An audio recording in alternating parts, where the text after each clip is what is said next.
चंद minute के लिए आपके सामने खतीब अहले बैत जनाब मौलाना मज़हर हुसैन साजिद साहिब ऑफ मुल्तान खिताब फरमाएंगे और उनके बाद हरफ आखिर पे हमारे बुज़ुर्ग आलिम दीन हज़रत अल्लामा अख्तर हुसैन नसीम साहिब ऑफ मुल्तान वो खिताब फरमाएंगे। बर मोहम्मद व आले मोहम्मद सलावत।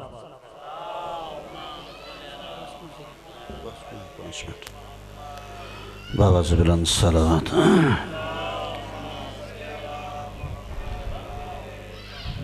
बिस्मिल्लाहिर्रहमानिर्रहीम। इन्नमा युरीदुल्लाहु लियुज़हिबा अन्कुम रिज्सा अहलल बैति व युत्तहिरकुम तत्हीरा। सलावत। इमाम हसन अलैहिस्सलातु वस्सलाम की अज़ीम हस्ती का अज़मत का ज़िक्र हो रहा है और आप साहिबान सब तशरीफ़ लाए हैं और उनके दस्तरख़ान का भी ये निज़ाम है। यकीनन ऐसी अज़ीम हस्ती है जिसके दरवाज़े पर आने वाले खाली नहीं लौटते। आप इस गांव वाले तमाम मोमिनीन, मैं आपका शुक्रिया अदा करता हूँ कि आप इस मिशन में बढ़ चढ़ के हिस्सा ले रहे हैं।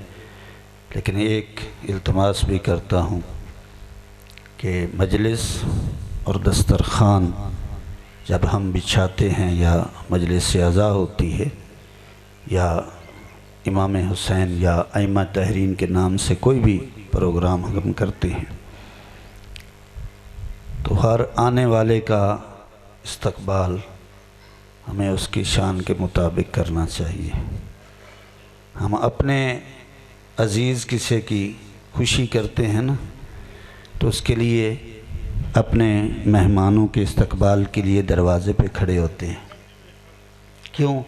इसलिए कि उनकी हौसला अफजाई, शान पता चले कि हमारे मेहमान हैं।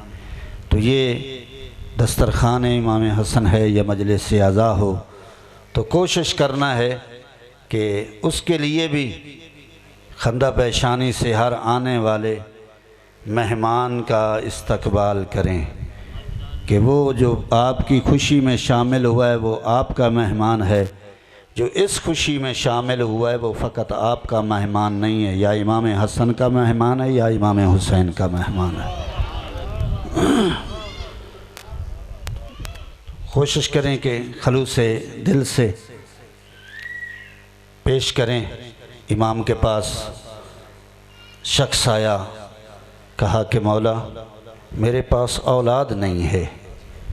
इमाम हसन के पास आया, अल्लामा हुसैन बख्श जाड़ा साहब ने तफसीर में तहरीर फरमाया, आया और कहा कि मौला मेरे पास औलाद नहीं है। इमाम ने इरशाद फरमाया, जाओ इस्तग़फ़ार करो। दूसरा शख्स आया, कहता है कि मौला हमारे इलाका में बारिश नहीं हो रही। तवज्जो फरमा रहे हैं, तो इस्तग़फ़ार पढ़ो। मौला ने इरशाद फरमाया, जाओ इस्तग़फ़ार पढ़ो। तीसरा शख्स आया और उसने कहा कि मौला हमारे बागों में फल नहीं है। फरमाया कि जाओ इस्तग़फ़ार पढ़ो। चौथा आया, कहता है फ़कीर हूँ, पास दौलत नहीं है। यहाँ एक किबला साहब का, किबला अल्लामा अख्तर हुसैन नसीम साहब का एक जुमला मेरे ज़हन में आ गया, अगर तवज्जो फरमाएँ तो कहता चलूँ। किबला साहब कहते हैं कि एक शख्स आया इमाम के पास और कहा कि मैं फ़कीर हूँ। इमाम ने फरमाया कि तू अमीर है। कहता है मौला मेरा तो पास कुछ नहीं है। मौला ने फरमाया कि नहीं तू अमीर है। कहता है कि नहीं मौला मैं फ़कीर हूँ। इमाम ने इरशाद फरमाया, अच्छा बता तेरे पास जो मेरी मोहब्बत और विलायत है, इसके बदले में अगर तुझे कोई पूरी कायनात दे दे और तुझे कहे कि ये विलायत छोड़ दे, क्या छोड़ देगा? कहता है नहीं मौला मैं पूरी कायनात को ठोकर मार दूंगा, लेकिन तुम्हारी विलायत नहीं छोड़ूंगा। तवज्जो फरमा रहे हैं। तो मौला ने इरशाद फरमाया कि जाओ इस्तग़फ़ार पढ़ो। तो शख्स करीब बैठा था, उसका चेहरा बदला।